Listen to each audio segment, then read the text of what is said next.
Oke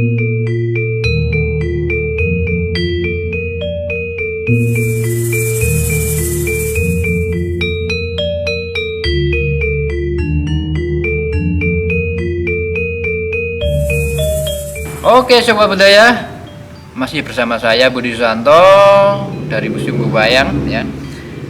Wayang ini banyak ragam handle keris ya.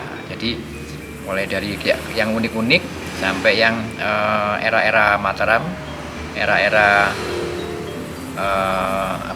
khas dari daerah seluruh Indonesia. Nah, yang saya pegang ini adalah handle keris atau deder dari Solo, Surakarta seperti ini. Kalau saya lihat handle ini seperti orang menunduk, orang yang sedang orang menunduk, orang yang menghormati orang lain. Nah, jadi menunduk sebenarnya melepaskan ego kita, kemudian menahan amarah, kemudian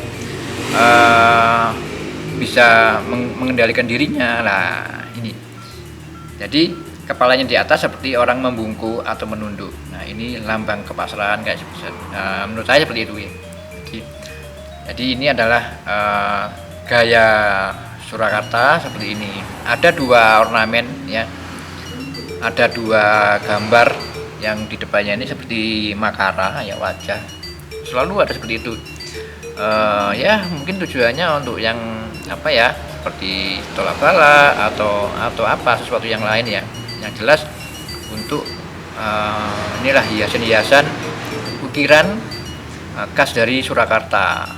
Kayunya ini adalah kayu dari Timo, tapi sepertinya kok berserat, artinya kayak nginden ya. Jadi mungkin kayak kayu nginden karena ini kan dipelitur ya, jadi warnanya agak gelap.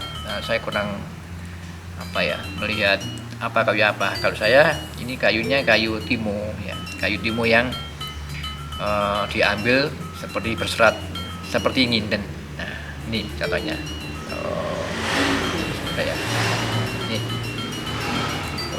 Ini handle keris khas Surakarta, Solo. Nah, oke ya, ini ya. Oke, saudara, hanya itu yang saya bisa sampaikan tentang seputar keris dan makna-makna tentang handle keris. Oke, terima kasih. Sampai ketemu lagi di obrolan tentang handle keris Nusantara. Terima kasih. Salam budaya, menyatukan bangsa. Oke.